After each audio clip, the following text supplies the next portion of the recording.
6장 우리 6절부터 10절까지 5절 되겠습니다.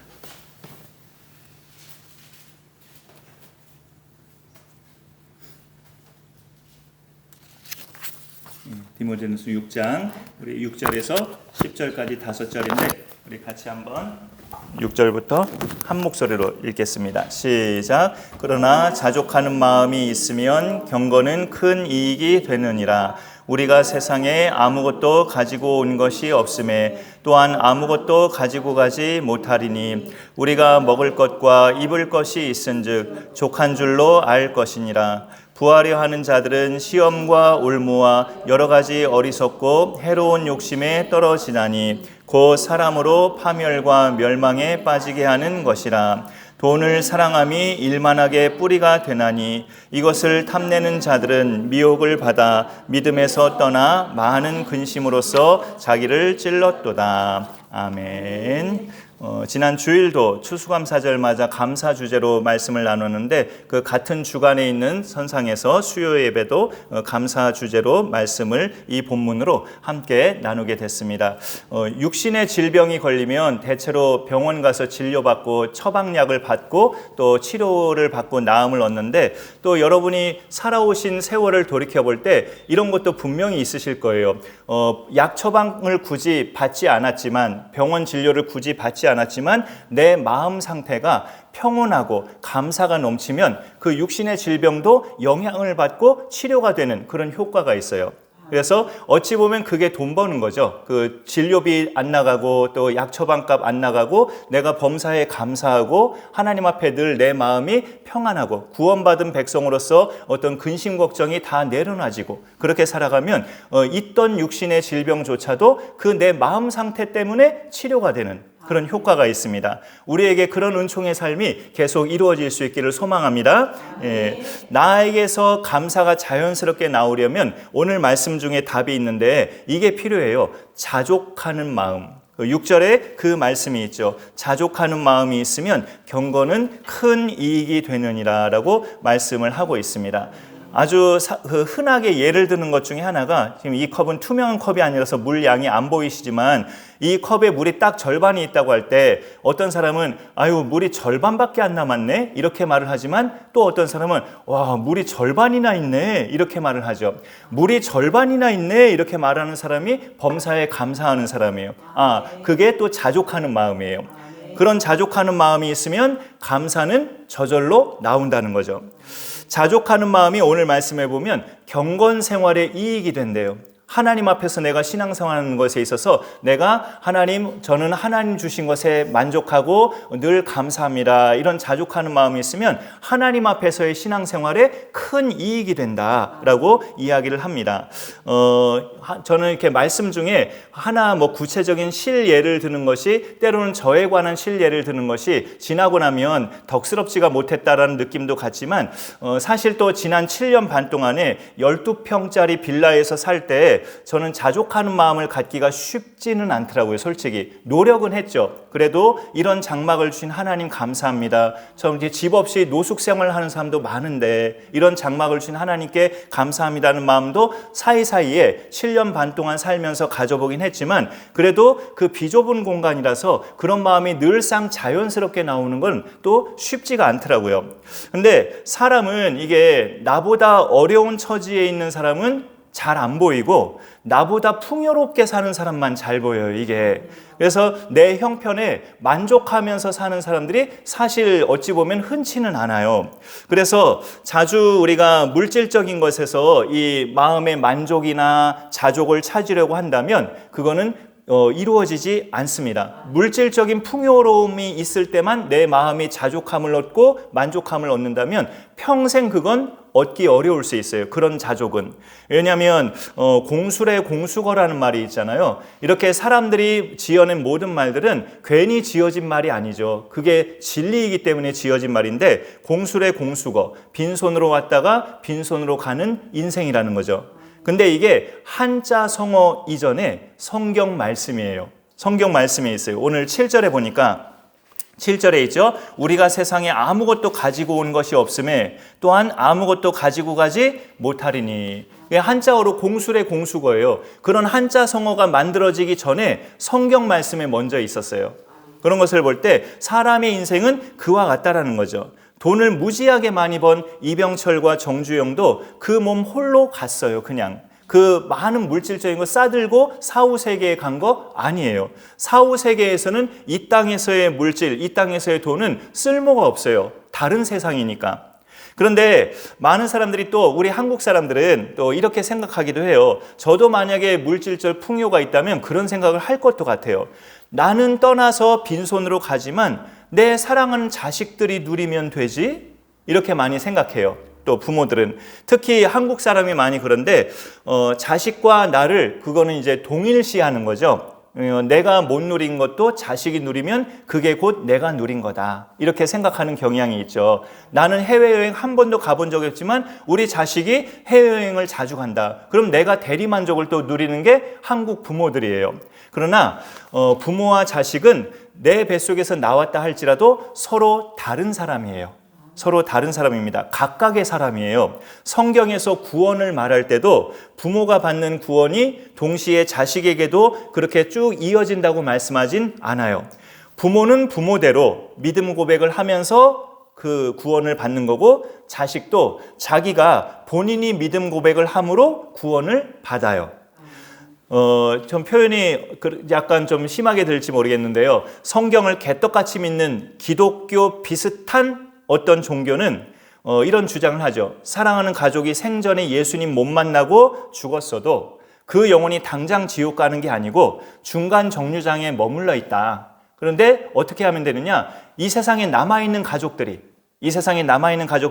열심히 뜨겁게 기도하면 그 죽은 식구, 중간 정류장에서 대기하고 있는 그 죽은 식구가 이 세상에 남아있는 식구들이 열심히 기도하면 천국으로 옮겨진다. 이런 것. 성경은 그런 걸 가르치지 않고 있어요. 누가복음 16장에 보면 부자와 거지 나사로 이야기가 예수님 이야기로 나오는데 만일 그런 주장이 사실이라면 그 부자도 죽고 나서 중간 정류장에 머물렀어야죠. 근데 그 부자가 간 곳은 뜨거워서 고통스러운, 근데 위를 쳐다보니까 자기가 홀대했던 그 거지 나사로가 아브라함의 품에 안겨 있어요. 천국에서. 그러니까 아브라함이요, 그 나사로를 통해서 나에게 물 한 모금만 이 혀에 좀 찍어달라고 부탁 좀 해주세요. 이렇게 말하고 있잖아요. 그 부자가 지금 중간 처소에 있는 게 아니고 바로 이렇게 영벌에 처하는 장소에 내려간 거란 말이에요. 그 성경은 그런 중간적인 장소를 언급하지 않는데 기독교 비슷한 우리와 같은 기독교에서 출발한 그 어떤 종교는 그렇게 참 많은 주장을 만들어내고 있어요. 그러니까 그 부자도 그 형제가 5이 있는데 그 형제 5만큼은 이곳에 오지 않게 저 나사로를 보내서 그 형제에게 알려주게 하옵소서 말하니까 그 여기 있는 이곳은 너희가 살던 세상으로 갈 수가 없다라고 하늘에서 또 그렇게 말을 하죠. 그런 내용을 이렇게 볼 때 정말로 그런 중간적인 장소가 있다는 것, 또 이 세상에 남아있는 사람들이 간절히 기도하면 먼저 간 그 식구가 중간 정류장에 있다가 천국을 가든지 영벌에 가든지 그렇게 나중에 결정된다는 거, 이거는 성경적으로 가르침이 되는 이야기가 아니에요. 사람이 다 성경을 참고했지만 다 상상력으로 만들어낸 그런 설입니다. 설. 우리는 설을 믿는 게 아니라 진리인 말씀을 믿는 사람들이에요. 그러니까 결론적으로 이렇게 말을 하고자 하는 것은 지금 잠깐 중간에 그런 이야기를 전해드렸지만 우리가 이 세상의 모든 것들은 잠깐 누리다가 없어질 것들인데 그렇게 잠깐 누리다가 없어질 것들 말고 영원히 없어지지 않는 것을 내가 가지고 있을 때 자족함은 이루어집니다. 나는 영원히 없어지지 않을 것을 나는 지금 가지고 살고 있어. 그걸 확신하면 자족함은 이루어져요. 죄로 영원히 죽을 수밖에 없는 나를 십자가 대속의 은혜로, 그 십자가에서 피 흘려서 나 대신 형벌받은 그 예수님의 그 보혈의 은혜로 구원해 주신 걸, 내가 그 은혜로 구원받은 걸 믿으면 그 예수님이 내 안에 계셔요. 예수님은 영원한 존재죠. 그야말로. 그러면은 내 마음에 자족하는 마음이 넉넉히 생겨나갈 수 있습니다.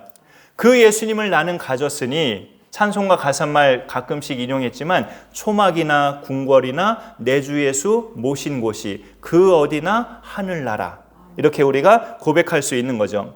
이 디모데전서 앞에 보면 데살로니가서가 있죠. 데살로니가 전서에도 범사에 감사하라는 유명한 명령의 말씀이 있어요. 왜 그러냐? 이것이 그리스도 예수 안에서 너희를 향하신 하나님의 뜻이기 때문에 범사에 감사하면서 사는 게 하나님의 뜻이래요. 그럼 우리가 어떤 때는 좀 어려워도 그런 감사하는 삶이 자꾸 훈련이 되는 것도 필요합니다. 그렇게 범사에 감사하면 자족하는 마음도 단단해지고 자족하는 마음이 커지면 경건 생활에 큰 이익이 된다고 오늘 말씀하고 있어요. 내가 굶지 않을 정도의 먹을 것을 내 능력으로 마련할 수 있고 헐벗지 않을 만큼 옷이 있고 노숙 생활하지 않아도 되는 집이 있다면 우리는 예수님이 이 땅에서 생활하신 것보다 윤택하게 살고 있는 거예요. 예수님은 여우도 굴이 있고 공중의 새도 집이 있으되 인자는 머리 둘 곳이 없노라.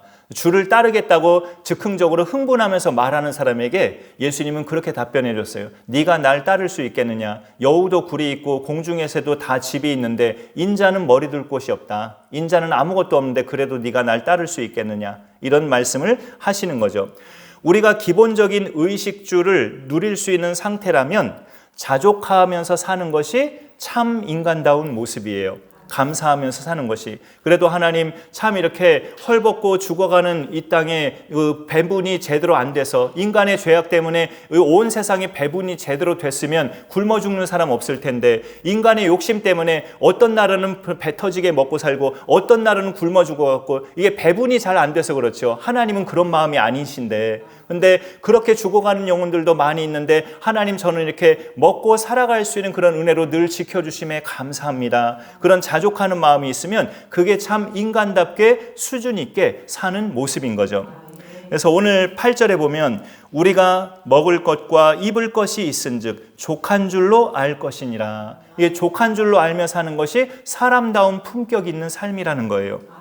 하나님은 우리의 기본적인 필요는 채워주시지만 우리의 욕심까지 채워주시는 분은 아니세요. 어떤 때는 내 욕심대로 내 길이 막힘없이 이루어질 때도 있어요. 하나님은 지켜보시는 거죠. 그러다가 내가 망하겠다 싶으면 거기에서 이제 하나님이 개입하시는 거죠. 내가 계속 욕심부려서 내가 낭떠러지로 떨어져서 추락하겠다 싶으면 이제 하나님이 그때 개입하시는 거예요. 그런 점에 있어서 하나님은 우리의 필요는 채워주시지만 우리의 욕심까지 채워주시는 분은 아니시다라는 것을 볼 수 있습니다. 왜냐하면 인간은 기본적으로 죄성이 있어서 욕심이 계속 나아가면 야고보서 말씀처럼 욕심이 잉태한 즉 죄를 낳고 죄가 장성한 즉 사망을 낳느니라. 그 말씀이 딱이거든요. 그런 점에 있어서 우리가 욕심은 하나님이 주시는 것이 아니고 그 욕심이 내버려지다가 내가 멸망하겠다 싶으면 그때 하나님이 붙잡아 주시는 거죠.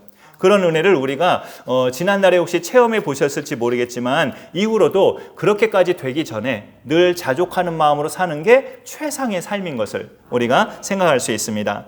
나에게 물질이 내가 필요한 정도 이상으로 혹시 있다면 복음의 사명을 위해서 선하게 쓰는 것도 하나님이 아주 기뻐하시는 모습이에요.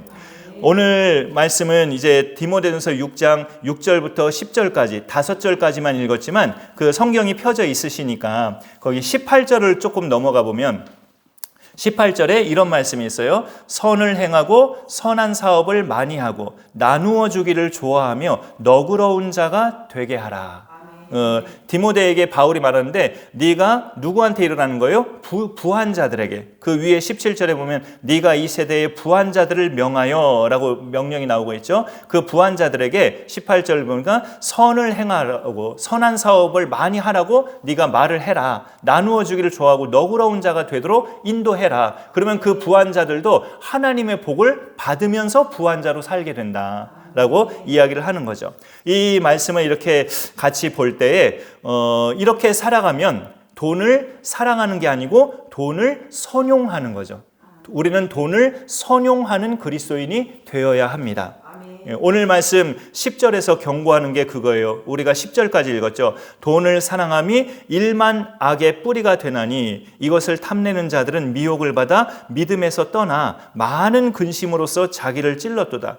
돈을 사랑함이 행복한 게 아니라 오히려 자기를 자꾸 찌른대요. 괴롭힌다는 거죠. 왜 사람이 돈을 사랑하게 될까요? 사랑하게 된다면 자족하는 마음이 없어서 그래요. 내가 가진 것에 감사하는 마음, 그냥 이 정도만 가졌어도 하나님 감사합니다. 감사하는 마음이 있어야 그 돈을 사랑하는 그런 것이 발생하지 않는데 자족하는 마음이 없기 때문에 그런 마음이 생기는 거죠. 그러면 점점 돈을 하나님처럼 섬겨요. 그런데 그런 사람들의 결과는 어떻습니까? 10절 하반절에 보면 믿음에서 떠난대요. 그래서 많은 근심으로써 자기를 찔렀도다. 돈이 많으면 행복하고 평안할 것 같은데 물론 예수님을 주인으로 모신 믿음의 사람은 돈이 많아도 그것이 악용되진 않기 때문에 선을 행하고 선한 사업의 부한자로 아까 읽었던 18절 말씀처럼 그렇게 살아가기 때문에 그런 믿음의 사람들에게는 돈이 자기를 찌르지 않죠. 선용을 하면. 하지만 그렇지 않은 많은 사람들은 오히려 그 많은 물질이 자기를 근심하게 만들고 다리 쭉 뻗고 못 자게 만들고 그 근심이 결국 송곳처럼 자기를 자꾸 찌른다고. 돈이 많은 게 자꾸 자기를 찌른대요. 찌르면 아프잖아요. 그런 괴로움을 오히려 당한다는 거죠. 물질의 풍성함이. 무엇보다 믿음에서 떠나게 된다는 것이 치명적인 결과입니다. 물질적 풍요로움이 복인 것 같지만 그게 결국은 그렇게 되면 하나님 의지하기보다 그 쌓아놓은 물질이 나에게 신이 돼서 오히려 믿음에서 떠나는 결과를 가져온다라는 거죠. 그래서 예수님도 마태복음에 보면 그 말씀을 하셨잖아요. 한 사람이 두 주인을 섬기지 못할 것이니 너희가 하나님과 재물을 겸하여 섬기지 못할지니라 말씀하셨어요. 근데 마귀는 인간이 이 물질적인 것에 약하다는 걸 알고 예수님도 어쨌든 사람으로 태어나셔서 사람으로 30세까지 이렇게 성장하셨으니까 예수님도 딱 보니까 사람이잖아요. 지금은 이때 당시는. 그러니까 저 예수라는 사람도 물질에 약할 것이다 라고 마귀가 착각한 거죠. 마귀가 예수님에게 준 세 가지 시험 중에 세 번째 거가 그 높은 산에 예수님을 데려다가 천하만국과 영광을 보여주면서 너 나한테 절을 해라. 그럼 내가 이 천하만국과 영광을 너에게 주겠다라고 마귀가 예수님한테 그런 제안을 하죠. 예수님이 어떻게 말씀하셨습니까? 사탄아 물러가라. 주 너의 하나님께만 영광 돌리고 다만 그를 섬기라고 성경은 말씀하고 있다 하면서 말씀으로 마귀의 유혹을 물리치셨어요. 그런 내용을 우리가 이렇게 볼 때 우리가 예수님처럼 이런 물질적인 유혹 또 사람의 시험이라는 게 물질적인 시험만 있는 건 물론 아니지만 가장 흔들리기 쉬운 시험 중에 하나죠. 사실은 이런 것에 흔들리지 않는 방법은 오늘 본문의 6절처럼 자족하는 마음, 이것이 우리가 계속 키워지는 게 중요하죠. 자족하는 마음이 커지려면 범사에 감사하라라는 그 명령을 뒷받침해서 같이 지키면서 살아가야 됩니다. 우리가 하나님께 고백하는 감사 중에는 글쎄요, 내키지 않는데 억지로 하는 감사도 때로는 있을 수 있겠지만 대체로 나 자신이 그래도 마음에서 우러나오는 감사를 우리는 주로 하나님 앞에 감사 표시를 해요. 기도할 때 하나님 무엇으로 인하여 제가 감사합니다라고 여러분이 감사 기도할 때 내키지도 않는데 억지로 감사하는 것은 아마 없을 거예요. 신앙의 초보자라면 있을 수도 있지만 신앙의 초보자가 아닌 이상은 다 마음에 담고 있는 것들을 감사하거든요. 어찌 보면 흔한 거지만 중요한 거예요. 하나님 오늘도 내 생명 지켜주심에 감사드립니다. 나를 예수 믿고 구원받게 하심을 감사드립니다. 일할 수 있는 직장과 그렇게 일할 수 있는 몸에 건강 주신 거 감사드립니다. 사랑하는 식구들로 모아진 가정을 주심을 감사드립니다. 섬길 수 있는 교회 주심을 감사드립니다. 기도 제목 연초에 내가 하나님 앞에 작정하고 담은 기도 제목 1년 보내면서 하나하나 응답해 주심에 감사드립니다. 여러분 이런 실예를 들어봤는데 이런 내용이 내키지도 않는데 억지로 감사하셨었나요? 그러지 않으셨어요. 제가 볼 때 여러분들은 다 그런 것에 실제로 체험됐을 때 하나님 앞에 감사의 표현을 하셨어요. 저도 그랬어요. 억지로 하는 것은 아예 감사가 안 나오죠. 뭐 억지로 감사해요. 그냥 그때는 그냥 안 하고 멈추면 되고, 내 마음에 감사할 것들이 자연적으로 생겨날 때 그렇게 감사하면, 그런 기도의 훈련과 감사의 훈련이 잘 되면 범사에 감사하는 삶이 우리 가운데 잘 이루어지고요. 범사에 감사하는 삶이 잘 이루어지면 오늘 6절에 있는 것처럼 자족하는 마음이 단단해지죠. 자족하는 마음이 단단해져서 물질도 내 필요 이상으로 더 있다면 하나님 뜻에 따라 사용할 수 있는 그런 결단력도 생길 수 있어요. 그러면 하나님께서 그 사람은 믿을 만한 사람으로 하나님 보시기 때문에 더 많은 것들을 부어주실 수 있어요. 그런 은혜의 복을 우리가 이 땅에 살면서도 예수 믿고 천국 가는 인생이 되지만 이 땅에서 사는 동안에도 천국의 삶을 누리면서 살아야 되잖아요. 그래야 천국 갈 때 그 천국이 어색하지 않죠. 이 땅에서 죄 짓고만 살다가 뭐 천국 간다 한들 그러면 천국이 어색해지죠. 이 땅에서도 천국 백성답게 살아야 우리가 천국 갈 때도 천국이 안 어색해요. 그런 부분을 보면서 하나님이 그 중에 한 부분으로 주신 복이 물질의 복인데, 우리가 뭐 재벌처럼 돈이 많지는 않지만 어쨌든 내게 허락하신 물질 그 범위선에서 내가 하나님 기뻐하시는 일을 할 수 있는 만큼 최대한 하면 이 땅에서도 천국 체험을 계속 해나가는 삶입니다. 그런 복된 인생으로 늘 승리하시고 언제나 하나님이 기뻐하시는 복된 자녀된 삶이 우리 가운데 이루어질 수 있기를 간절히 소망합니다. 네, 제가 기도하겠습니다. 하나님 감사합니다. 오늘도 귀한 예배에 함께 하신 또 권사님, 집사님들, 또 귀한 식구들 하나님 앞에 모여 예배하게 하시니 감사드립니다. 추수감사절기의 계절을 맞아 또 이렇게 감사의 주제로 오늘도 하나님 말씀 나누게 하시니 감사드립니다. 감사가 넘쳐나려면 오늘 말씀해 보니까 자족하는 마음이 필요하다는 것을 우리가 발견하게 됩니다. 우리는 늘 가진 것에 불만족하는 것이 습관이 되어 있고, 나보다 풍요롭게 사는 사람을 볼 때 그것이 부럽고 나는 언제쯤 저렇게 살게 될까, 그런 생각에 어떤 때는 또 사무치면서도 살아온 시절도 있었습니다. 하나님 아버지, 그러나 이제까지 그런 중에도 우리에게 믿음 잃지 않게 하시고 하나님 믿는 이 믿음 붙잡고 그래도 범사에 감사하는 삶을 잃지 않고 살아오게 하신 것 하나님 감사합니다. 이런 은혜가 우리 가운데 계속 커지고 계속 풍성해져서 언제나 범사에 감사가 넘치고 자족하는 마음이 더 풍성하게 커져서 우리의 삶이 정말로 천국의 삶이 되게 하시고